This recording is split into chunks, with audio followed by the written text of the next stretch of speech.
कला संस्कृति या संस्कार के करे उजागर। देश विदेशक समाचार सब घर घर में पहुँचावे। सुनू यही ना झूमू अपन रेडियो अपन तार। सुनू यही ना झूमू अपन रेडियो अपन तार। Janaki FM 106 megahertz. Janaki FM 106 megahertz. Janaki FM 106 megahertz.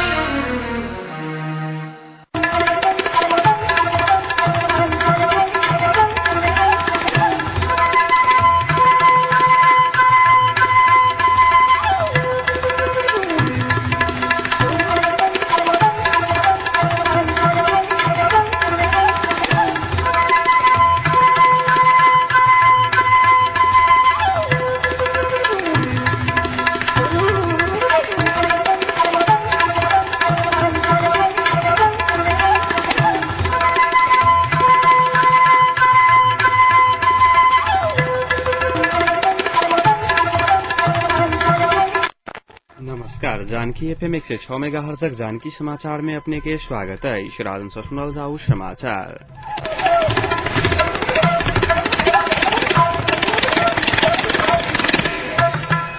एखनु का मुख्य समाचार।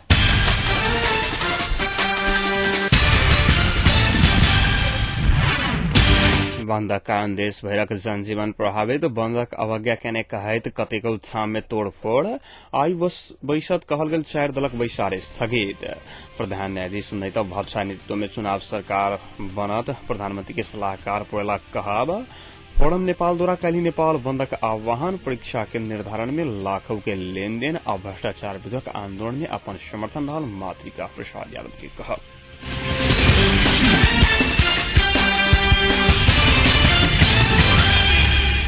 मधेसी जाँचकार फोरम लोकतांत्रिक धनुषा और नेकपा ड्यास माओवादी द्वारा अलग अलग कैल गेल बन्दक कारणे जनकपुर सहित आज देशभरका जनजीवन प्रभावित रहल। विभिन्न 11 सूत्रीय मांग रखत फोरम लोकतांत्रिक अनिश्चितकालीन धनुषा और नेतृत्वक नेकपा ड्यास माओवादी सहित अन्य 5 दल आए नेपाल बन्दक आह्वान केने छल। फोरम लोकतांत्रिक अनिश्चितकालीन धनुषा बन्दक आज तेस्रा दिन से हो जनजीवन कष्टकर बनला।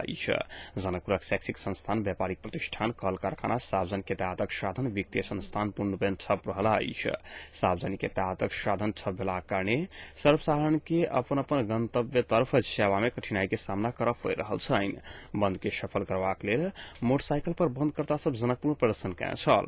जिला विकास समिति धुंसा में भ्रष्टाचारक आरोप लागल निलंबित कर्मचारी के स्थानीय विकास अधिकारी दरमाहा देने कहत स्थानीय विकास अधिकारी के निलंबन। जिला विकास समिति में प्रदर्शन के क्रम में अपन कार्यकर्ताओं पर लाठीचार्ज करऽ के आदेश देनिहार प्रमुख जिला अधिकारी प्रदीप के निलंबन सहित 11 सूत्रीय मांग रखैत फोरम लोकतांत्रिक अनिश्चितकालीन धनुषा बन्दक आह्वान केने छ। एम्हर फोरम लोकतांत्रिक बाहेक के 20 राजनीतिक दल आंदोलन के विरोध में जवाब निर्णय क चुकल अछि।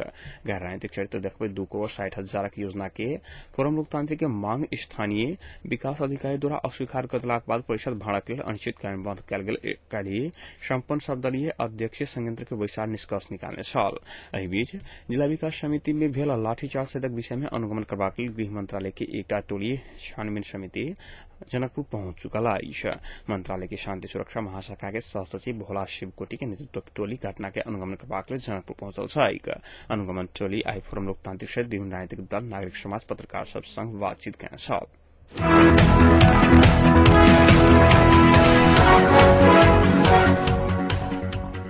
आई दोपहर बैसत कहल गेल प्रमुख 4 शक्ति के बैसार स्थगित भेला। बाकी रहल विवादित विषय निष्कर्ष में लगाबा के विषय में छलफल कर प्रमुख 4 शक्ति के बैसार आए बैसत कहल गेल छल। बैसार में सत्य निरूपण और मेल मिलाप आयोग गठन, समायोजन रुचौने एकीकृत नेकपा माओवादी के पूर्व लड़ाकू के दर्जा निर्धारण के विषय में छलफल होबा के तय रहल छल। नेता सब उपत्यका बाहर जाकर वन सफल करा व्यस्त देखलाक बाद बैसार काल्हि भोर बैसत एक नेता जानकारी देने छलखिन।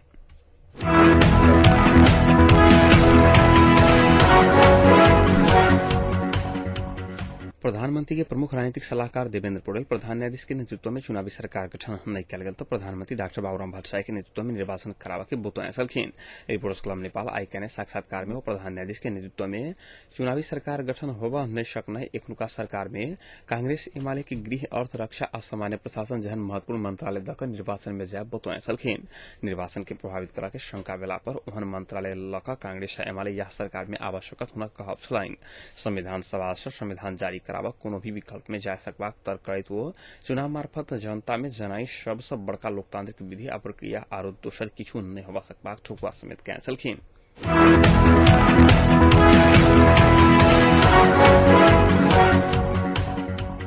नेपाली कांग्रेसक नेता डाक्टर शेखर कोइराला प्रधान न्यायाधीश खिलराज रेग्मी प्रधानमंत्री बनल दिन से देश में तनावशाही शासन शुरू है दावी करैत प्रधान न्यायाधीश प्रधानमंत्री बनल त कार्यपालिका न्यायपालिका व व्यवस्थापिका के अधिकार एकटा व्यक्ति में निहित भेला कारण निरंकुशता असंभव रहल ठोकुआ कैंसलखिन। एकीकृत नेकपा माओवादी के आग्रह में पार्टी सभापति सुशील कोइराला के नाम घोषणा कला कारण पहिने किए हुआ नहीं होवा सकत से जवाब अहां आवश्यक रहल मांग करैत वो प्रधान न्यायाधीश बाहेक छोट दल पूर्व सभामुख उपयुक्त विकल्प होवा सका के प्रस्ताव समेत आग्रह कैंसलखिन। राष्ट्रीय जनशक्ति पार्टी के सह अध्यक्ष डॉक्टर प्रकाश चंद्र रोहनी निर्वाचन राजनीतिक विषय भेला कारण समाधान समेत राजनीतिक दल से मात्र मिलत गए प्रधान न्यायाधीश समस्या के समाधान करा के नहीं मिलत ठोकुआ कैंसलखिन। एकनुका गतिरोध के निकास निर्वाचन भेला बादो प्रमुख दल सभा के सत्ता मोह कारण निर्वाचन होबा नहीं सकल आरोप लगबैत प्रधान न्यायाधीश प्रधानमंत्री हेनाई पूर्व राजनीति के घोषणा क देश में निकास मिलत बुतों सलखिन। कार्यक्रम में राष्ट्रीय जनमोर्चा के अध्यक्ष चित्र बहादुर केसी सर्वोच्च अदालत राष्ट्रीय अंतर्राष्ट्रीय शक्ति केंद्र सभा का आंख के किया रहल बतवेत अदालत के बिगाड़ के लिए प्रधान न्यायाधीश के नेतृत्व के प्रस्ताव ने दावी कैंसलखिन। वो लोकतंत्र के लिए लड़ रहा राजनीतिक दलक नेता सब बाईपास कर देश के निकास देवा के नहीं मिलत बुतों सलखिन। नेपाल कम्युनिस्ट पार्टी क्रांतिकारी के नेता मणि थापा देश के सामाजिक फांसीवाद में ल जाए के बाबूराम भट्टराय आप्रचंड योजनाबद्ध रूप से प्रधान न्यायाधीश के नेतृत्व में प्रस्ताव ने दावी कर देश के प्रजातांत्रिक संरचना के ध्वस्त कर नेपाल के विदेशी के खेल मैदान बनाकर तिब्बत की योजना शुरुआत के दावी समेत कैंसलखिन।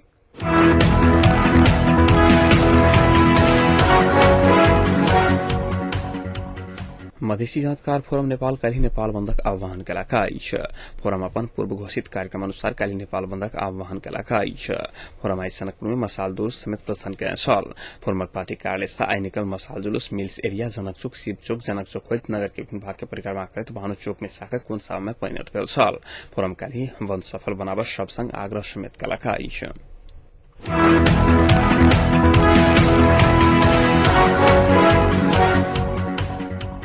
नेपाल कम्युनिस्ट पार्टी माओवादी के अध्यक्ष मातृका प्रसाद यादव भ्रष्टाचार विरोधक आंदोलन में अपन पार्टी के समर्थन हल बुतों सलखिन। आज जनकपुर में आयोजित पत्रकार सम्मेलन में अध्यक्ष यादव जिला विकास समिति धुंसा लगायतक स्थान में भ्रष्टाचार विरोधक आंदोलन शुरू करने फोरम लोकतांत्रिक के केंद्रीय सदस्य संजय शाह के आंदोलन में अपन पूर्ण समर्थन हल जानकारी करबैत आंदोलन के कमजोर बनावे वाला व्यक्ति तथा पार्टी प्रति घोर निंदा समेत कैंसलखिन। एम्हर आंदोलन के united Nepal republican people's party जिला कार्य समिति धुंसा सचिव श्रवण कुमार पंकज विज्ञप्ति जारी करते समर्थन जनौलका बीच नेपाल राष्ट्रीय कर्मचारी संगठन निजामती समिति धुंसा जिला विकास समिति धुंसा में कर्मचारी पर किछु तत्व सब 2 दिन पहिने कने हाथपात की घटना के विरोध करते कार्रवाई की मांग करने उपाध्यक्ष नवल किशोर यादव द्वारा जारी विज्ञप्ति में उल्लेख कल गया।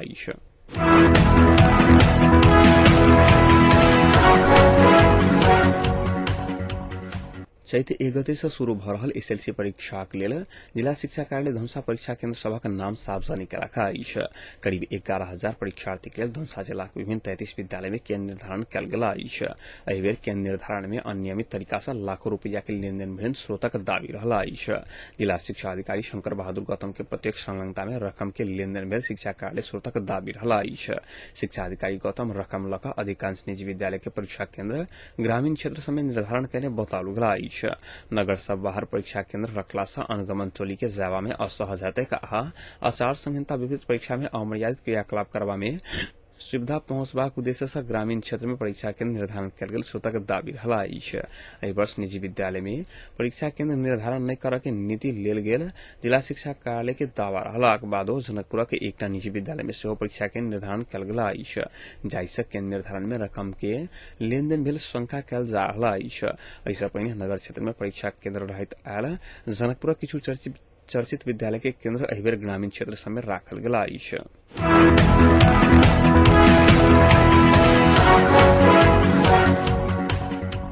पूर्व पश्चिम राजमार्ग अंतर्गत बांके के महादेवपुरी गाविस 7 ओपरी में आई भोर भेल सवारी दुर्घटना में 2 गोटे की मृत्यु भेल। दुर्घटना में परिगत 4 गोटे गंभीर घायल भेल पुलिस जोड़लका। काठमांडू से नेपालगंज से आबि रहल ना 4X2551 नंबर के बस से एक 3622 नंबर के ट्रैक्टर टकरालाक बाद दुर्घटना भेल छल। मृत्यु होबला में एक महिला एक पुरुष सहित मृतक के शनाख्त होबा नहीं सकल।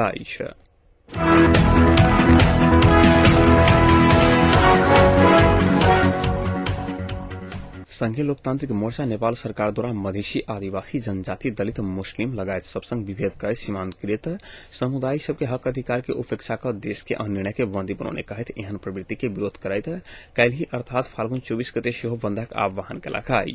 संगे काल्हि आह्वान कयल गेल बंद के सफल बनाबय संपूर्ण बुद्धिजीवी कर्मचारी पत्रकार लगायत सबके सहयोग कर देबा सबके अनुरोध कयल गेल।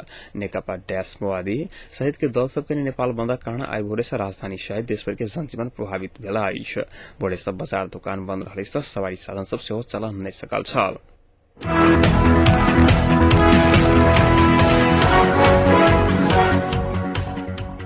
नेपाल आयल निगम आ पेट्रोलियम पदार्थ ढुवानी करवाला मजदूर संगठन बीच 5 बुंदे सहमति भेल रही तो आई सेहो रक्सौल से ढुवानी नहीं भऽ सकल। आई नेपाल बंद भेला कारण टैंकर सब नहीं चला कारण पेट्रोलियम पदार्थ सहज आपूर्ति होबा नहीं सकल।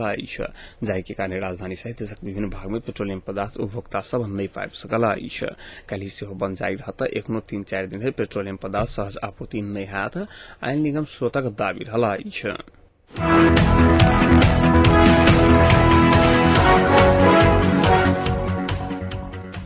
अब तापक्रम एखन जनकपुरक तापक्रम 27 डिग्री सेल्सियस रहला।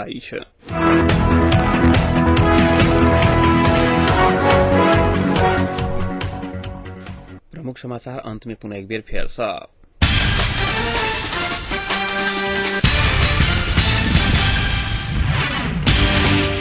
बंदक कारण आई देशभर के जनजीवन प्रभावित। आई विषय कहल गेल 4 दलक बैसार स्थगित। प्रधान न्यायाधीश नैता भट्टाचार्य नेतृत्व में चुनाव बाद प्रधानमंत्री सलाहकार पुरेलक कहब। फोरम नेपाल द्वारा कल ही नेपाल बंदक आह्वान। परीक्षा के निर्धारण में लाखों के लेनदेन आ भ्रष्टाचार विरोधक आंदोलन में अपन समर्थन रहल मातिका यादव के कहब।